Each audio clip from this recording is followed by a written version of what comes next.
Hallelujah, price the lord. ದೇವರ ಪರಿಶುದ್ಧ ನಾಮಕ್ಕೆ ಸ್ತೋತ್ರವಾಗಲಿ. ರಾತ್ರಿ ವೇಳೆಯಲ್ಲಿ ಕೊಟ್ಟಂತ ಸಮಯಕ್ಕಾಗಿ ಸ್ತೋತ್ರ. ಮೀಕನ ಬರೆದ ಗ್ರಂಥದಲ್ಲಿ ಅಲ್ಲಿ 2ನೇ ಅಧ್ಯಾಯ 1ನೇ ವಚನದಿಂದ ತೆಗೆದುಕೊಳ್ಳೋಣ. ಅದು ಬಡವರನ್ನು ದೋಚಿಕೊಳ್ಳುವ ಇಸ್ರಾಯೇಲಿನ ಪಾಪವಾಗಿದೆ. ಹಾಲೆಲುಯಾ. ಬಡವರನ್ನು ಹೇಗೆ ದೋಚುವಂತ ಜನಗಳಿದ್ದಾರೆ ಅಂತ ದೇವರು ತಾನೇ ನಮಗೆ ತೋರಿಸಿಕೊಡ್ತಿದ್ದಾರೆ. ಹಾಗಾಗಿ ತಮ್ಮ ಹಾಸಿಗೆಗಳಲ್ಲೇ ಅನ್ಯಾಯವನ್ನು ಯೋಚಿಸ್ತಾರೆ. ಹಾಲೆಲುಯಾ. ರಾತ್ರಿ ಮಲಗಿ ಬೆಳಗ್ಗೆ ಏಳೋದಕ್ಕಿಂತ ಮುಂಚೆ ಹಾಸಿಗೆ ಮೇಲೆ ಮಲಗಿಕೊಂಡು ಯೋಚಿಸ್ತಾರಂತೆ, ಅನ್ಯಾಯ ಇವತ್ತು ಯಾರು ಸಿಗ್ತಾರೆ, ಯಾರಿಗೆ ಅನ್ಯಾಯ ಮಾಡೋಣ, ಯಾರ ಯಾರ ಹತ್ರ ದೋಚಿಕೊಳ್ಳೋಣ. ಹಾಲೆಲುಯಾ. ಆಗ ಇಸ್ರಾಯೇಲರು ಈ ತರ ಮಾಡಿದರು. ಈ ಕಾಲಘಟ್ಟದಲ್ಲಿ ಇದರಲ್ಲಿ 99.9% ಹಾಗೆ ಇದ್ದಾರೆ ಲೋಕದಲ್ಲಿ ಪ್ರಿಯರೇ. ಯಾಕಂದ್ರೆ ಅವರ ಲಾಭಕ್ಕಾಗಿನೇ ಯೋಚನೆ ಮಾಡ್ತಾರೆ ಬಿಟ್ರೆ ಎದುರುಗಡೆ ಅವ್ರು ಹೇಗಿದ್ದಾರೆ, ಅವರಿಗೆ ನಾವು ಅನ್ಯಾಯ ಮಾಡಬಾರ್ದು ಎಂಬುದಾಗಿ ಯಾರ ಆಲೋಚನೆನೂ ಇಲ್ಲ ಇವತ್ತು.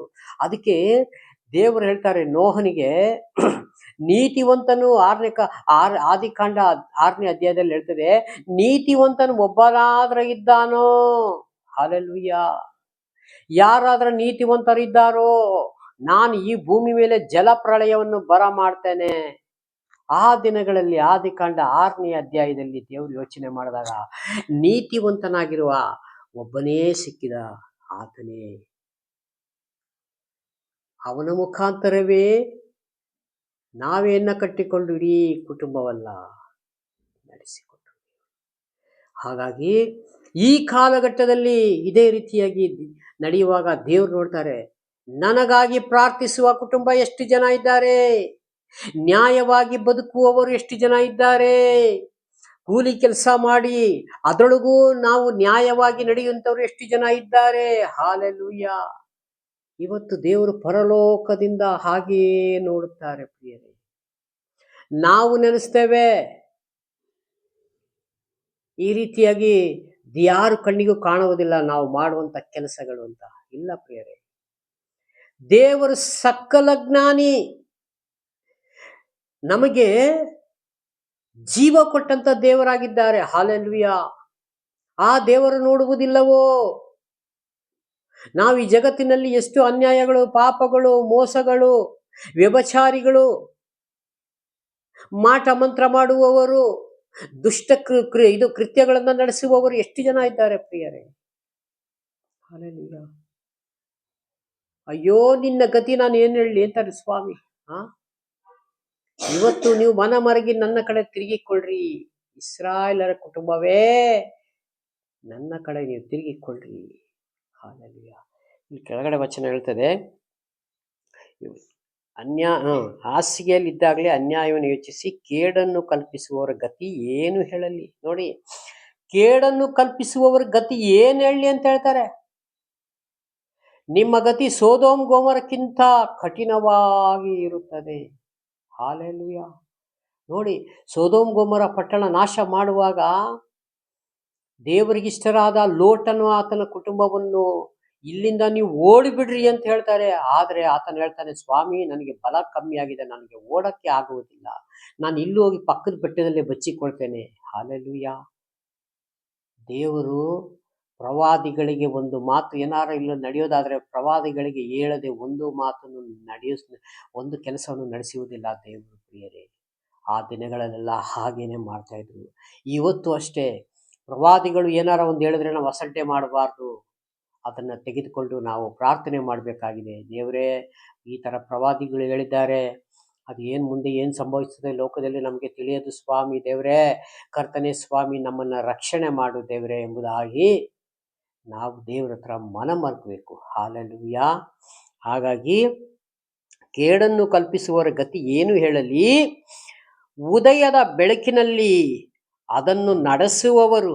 ಉದಯದ ಬೆಳಕು ಅಂದ್ರೆ ಕೇಡನ್ನು ಕಲ್ಪಿಸಿಕೊಂಡು ಬೆಳಗ್ಗೆ ಎದ್ದು ಹೋಗಿದ ಮೇಲೆ ಡ್ಯೂಟಿಗೆ ಹೋಗ್ತೀನಿ, ಅಲ್ಲಿ ಹೋಗ್ತೀನಿ ಅಂತ ಲಂಚ ಪಡೆಯೋದು, ಅದು ಪಡೆಯೋದು, ಇದು ಪಡೆಯೋದು, ಮೋಸ ಮಾಡುವುದು, 100 ರೂಪಾಯಿಗೆ 200 ರೂಪಾಯಿ ಹೇಳ್ಕೊಳ್ಳೋದು, 1000ಕ್ಕೆ 2000 ಹೇಳ್ಕೊಳ್ಳೋದು, ಲಕ್ಷಕ್ಕೆ 2 ಲಕ್ಷ ಹೇಳ್ಕೊಳ್ಳೋದು, ಎಲ್ಲ ಡಬಲ್ ಮಾಡಿಕೊಂಡು ಕೂರಿಸಿಟ್ಟಿಕೊಂಡಿದ್ದೀರಿ ಪ್ರಿಯರೇ. ದೇವ್ರು ಹೇಳ್ತಾರೆ, ನಿನ್ನ ಗತಿ ನಾನು ಏನು ಹೇಳಲಿ. ಹಾಲೆಲೂಯಾ. ದೇವ್ರು ಹೇಳ್ತಾರೆ, ಇವತ್ತು ಇದ್ದು ನಾಳೆ ಅಳೆದು ಹೋಗುವಂಥ ಈ ಈ ಲೋಕಕ್ಕೆ ನೀವು ಯಾಕೆ ಚಿಂತೆ ಮಾಡ್ತೀರಿ? ನೀವು ಪರಲೋಕದಲ್ಲಿ ನೀವು ಗಂಟೆಗಳನ್ನು ಮಾಡಿಕೊಳ್ಳ್ರಿ, ಅಲ್ಲಿ ಕಳ್ಳ ಬರುವುದಿಲ್ಲ, ನುಸಿ ಹಿಡಿಯುವುದಿಲ್ಲ. ಪರಲೋಕದಲ್ಲಿ ಈ ಲೋಕದಲ್ಲಿ ಯಾಕೆ ಗಂಟು ಮಾಡಿಟ್ಕೊಳ್ತೀರಿ? ಎಲ್ಲವನ್ನು ನೀವು ಬಿಟ್ಟು ಹೋಗ್ಬೇಕು. ಹಾಲೆಲೂಯ. ಎಲ್ಲವನ್ನು ನಾವೆಲ್ಲ ಸೇರಿ ಬಿಟ್ಟು ಹೋಗೋದೇ ಪ್ರಿಯರೇ. ಅದಕ್ಕೆ ಏನು ತೆಗೆದುಕೊಂಡು ಹೋಗೋದಿಲ್ಲ. ಹಾಗಾಗಿ ನಾವು ಈ ಲೋಕದ ಆಸೆಗಳು, ವೈಭವಗಳು ಎಲ್ಲವನ್ನು ಸೈಡಿಗೆ ಇಟ್ಬಿಟ್ಟು ಪರಲೋಕಕ್ಕೆ ನಾವು ಹೋಗುವುದು ಹೇಗಪ್ಪ ಎಂಬುದಾಗಿ ಚಿಂತೆ ಮಾಡುವಂಥವರಾಗಿರ್ಬೇಕು ಪ್ರಿಯರೇ. ಇವತ್ತಿನ ಕಾಲಘಟ್ಟ ನೋಡ್ರಿ, ಉಣ್ಣುವುದು, ಕುಡಿಯುವುದು, ಡ್ಯಾನ್ಸ್ ಮಾಡುವುದು, ಪ್ರತಿಯೊಂದು ನೋಡಿ. ಈ ಡಿಸೆಂಬರ್ 31 ಬಂದು ಬಿಟ್ರೆ ನೋಡಿ ಹೇಗಿದೆ ಜಗತ್ತಲ್ಲಿ. ಇಲ್ಲೇ ನಮ್ಮ ಕರ್ನಾಟಕ ರಾಜ್ಯದಲ್ಲಿ ನೋಡೋಣ, ಬೆಂಗಳೂರು ಪಟ್ಟಣವನ್ನ, ಅದಕ್ಕೆ ಸೆಕ್ಯೂರಿಟಿ ಗಾರ್ಡು, ಪೊಲೀಸ್ ಫೋರ್ಸ್ಗಳು ಎಲ್ಲ ಇದ್ದಾವೆ. ಅಲ್ಲಿ ಎಷ್ಟು ಜನ ಹೇಗೆ ಜೀವಿಸ್ತಾರೆ ನೋಡಿ ಪ್ರಿಯರೇ. ಹಾಗಾಗಿ ಅದನ್ನು ನಡೆಸುವರು. ಕೆಳಗಡೆ 1ನೇ ವಾಕ್ಯದ ಕೆಳಗಡೆ, ಅದು ಅವರ ಕೈವಶವಷ್ಟೇ, ಹೊಲ ಗದ್ದೆಗಳನ್ನು ದುರಾಶೆಯಿಂದ ಆಕ್ರಮಿಸಿಕೊಳ್ಳುತ್ತಾರೆ. ಹೊಲ ಗದ್ದೆ ತೋಟ ಓನರ್ಗೆ ಒಂದು ರೇಟ್ ಹೇಳ್ಬೋದು, ಕೊಳ್ಳುವವನಿಗೆ ಇನ್ನೊಂದು ರೇಟ್ ಹೇಳ್ಬೋದು. ಈ ಮಧ್ಯಸ್ಥಿಕೆ ಬೆರಿ ಕೈಯನ್ನು ಬೀಸಿಕೊಂಡು ಬಂದು ಆತನು ಲಕ್ಷಗಟ್ಟಲೆ ಹಣ ತೆಗೆದುಕೊಂಡು ಹೋಗುವುದು. ಇದು ಧರ್ಮವೋ? ಆ ಹೊಲಗದ್ದೆ ಮಾಡುವನು ಅಯ್ಯೋ ಸ್ವಾಮಿ ಅಂತ ಮೊರೆ ಇಟ್ರೆ ದೇವರು ಹೇಳ್ತಾರೆ, ಕಟ್ ಮಾಡಿ, ಜಲ್ದಿ ಹೋಗಿ, ಜಲ್ದಿ. Hallelujah, hallelujah. ಹೀಗೆ ಹೊಲಗದ್ದೆಗಳನ್ನು ದುರಾಶೆಯನ್ನು ಆಕ್ರಮಿಸಿಕೊಳ್ತಾರೆ, ಮನೆಗಳನ್ನು ಲೋಭದಿಂದ ಅಪಹರಿಸುತ್ತಾರೆ. ಹಾಲೆಲೂಯ. ಹಾಗಾಗಿ ಎಲ್ಲ ಈ ಮೋಸದ ಕೃತ್ಯಗಳನ್ನು ನೋಡುವಾಗ ಜಗತ್ತಿನಲ್ಲಿ ನಾವು ಎಷ್ಟು ಕೇರ್ಫುಲ್ ಆಗಿ ಬದುಕಬೇಕು ಎಂಬುದಾಗಿ ನಮ್ಮನ್ನು ನಾವೇ ತಿಳ್ಕೋಬೇಕು. ಯಾಕಂದರೆ ದೇವರು ನಮಗೆ ಜ್ಞಾನವನ್ನು ಕೊಟ್ಟಿದ್ದಾರೆ ಪ್ರಿಯರೇ. ಶಾಪವು ಆಶೀರ್ವಾದವು ನಮ್ಮ ಮುಂದೆ ಇದೆ. ಹಾಲೆಲೂಯ. ಪ್ರಿಯನೇ, ಪ್ರಿಯಳೇ, ನಿನಗೆ ಯಾವುದು ಬೇಕು ನೀನು ತೆಗೆದುಕೋ. ಹಾಲೆಲೂಯ. ನಿನಗೆ ಒಳ್ಳೆಯದು ಬೇಕಾದರೆ ಆಶೀರ್ವಾದವನ್ನ ನೀನು ತೆಗೆದುಕೋ, ಕೆಟ್ಟದು ಬೇಕಾದರೆ ಶಾಪವನ್ನ ನೀನು ತೆಗೆದುಕೋ.